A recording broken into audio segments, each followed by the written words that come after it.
One of the biggest things that we see a lot out in the field is frustration with communication, regardless of if we're working with a senior or we're working with a family member or a caregiver or a professional. And it's a topic that comes up all of the time, and I think one that we have challenges with sometimes as well, in terms of really engaging folks on how to communicate with the person that you're sitting across from, regardless of if you are a senior or you are the one that is really trying to help them through something that they're going through. To Lauren's point, many of our clients we try to engage directly, so working with the senior directly to hear what their wishes and goals are for themselves and their future. And we hear time and time again, I'm so sick of my children trying to tell me what to do. This professional has stepped in and is taking over the process, and I am just frustrated that I'm not being heard. So what we advocate for day in and day out is to help support the senior to remain as independent as possible in their decision making. And what we look at is the whole picture of who's involved.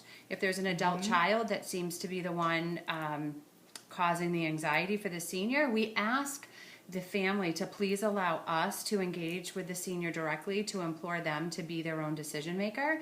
And we usually typically find that when the senior is enabled to be part of the process and have their needs known, it actually goes much smoother. So sometimes enlisting a local professional who's well versed in engaging seniors directly in the process can help open lines of communication and minimize the frustration on the senior's behalf. Even with some cognitive impairment, we are all aware of our own truth at some level, and allowing the senior to speak that truth is really important. And outside of cognitive impairment, we're constantly challenged with hearing impairment, mental illness.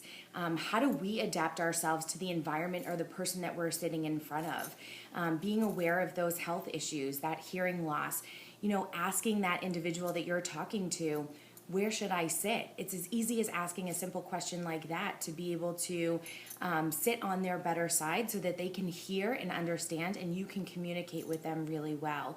Regardless of medical conditions, surroundings, anything, there still is that person inside. So really being cognizant of what works well for them and really adapting yourself to have that conversation likely will go a lot smoother. And this seems really elementary and basic, but as the professional working with the senior, really taking the time to ask the questions to get to know that person.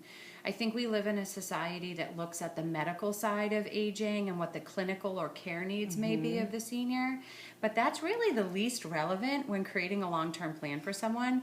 Really taking the time to dig down and find out who are they, what are their interests, what's their personality, what makes them tick. And what happens along that journey is establishing a great rapport, trust, and relationship with the senior that again helps open lines of communication, builds trust, so that we can all start to build a great quality plan for that person. These conversations and transitions are so difficult for the senior, the family member, the caregiver, whomever. So making sure that you're having that conversation in the appropriate setting, the way that you communicate, and really understanding what that person wants, their needs and their desires is so important. And relying on the professionals to help guide you along your way.